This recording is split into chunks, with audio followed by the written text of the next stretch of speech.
Hi, welcome back to Tired Old Queen at the Movies. It is summertime in New York, and it is time to go see Steve Hayes. Johnny, come on! Tired Old Queen at the Movies! I wanted to recommend a Bette Davis movie for you, so I decided to go with Errol, Flynn, and Bette Davis in The Private Lives of Elizabeth and Essex, 1939. Now, in 1939, Bette Davis was at the height of her career. She had just won her second Oscar for Jezebel the year before. She did 5 hit movies in 1 year, including Dark Victory, which she was nominated for the Oscar for, but lost to Vivien Leigh in Gone with the Wind. Now, Elizabeth and Essex was based on a Broadway play that had been done by Alfred Lunt and Lynn Fontaine.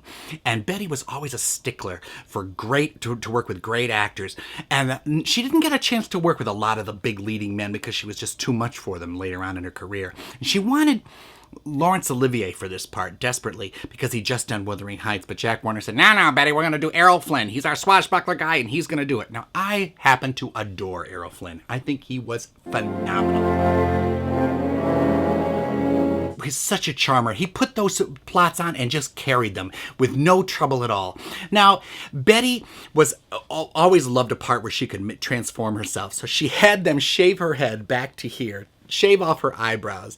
Charles Laughton, who had won an Oscar for playing her father, Henry VIII, in the early 30s, visited the set, and she looked at him and she said, I've got a lot of nerve playing your daughter at 28, and I'm supposed to be 60 in the role.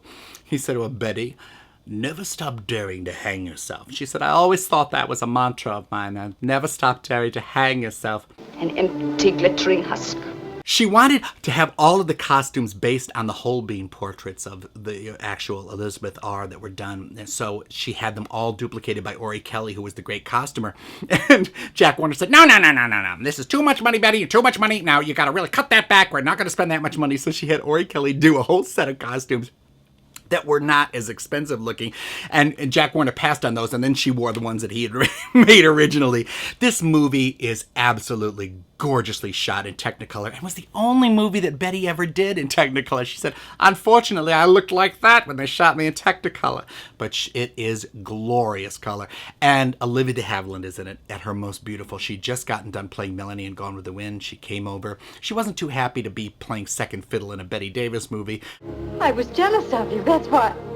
Jealous. Poor child. But they became good friends, and they remained friends until Bette died.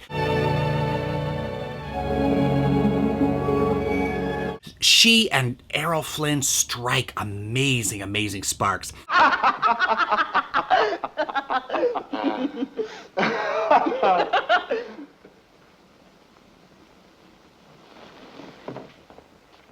Even though when there's a scene in which she slaps him across the face in court, you dare? You dare? And she turned her ring around and she slapped him so hard, she nearly knocked him out. I would not have taken that from the king, your father. Much less will I accept it from a king in petticoats. But she was kind of a pill when those kind of things came into being. But, later on, she took a look at this movie just before she died, and she said, he was really wonderful in it, and he is. They make you believe this love story between this older woman and this young, dashing man. And it's about power, and it's about history. It's also about Warner Brothers at its peak. Bette Davis, Errol Flynn, Olivia de Havilland, and Michael Curtiz's The Private Lives of Elizabeth and Essex. You're going to love it, or else. Let's all go to the lobby. Bette, I wanted to really recommend a Bixler movie for you. Oh boy. Delicious things to eat.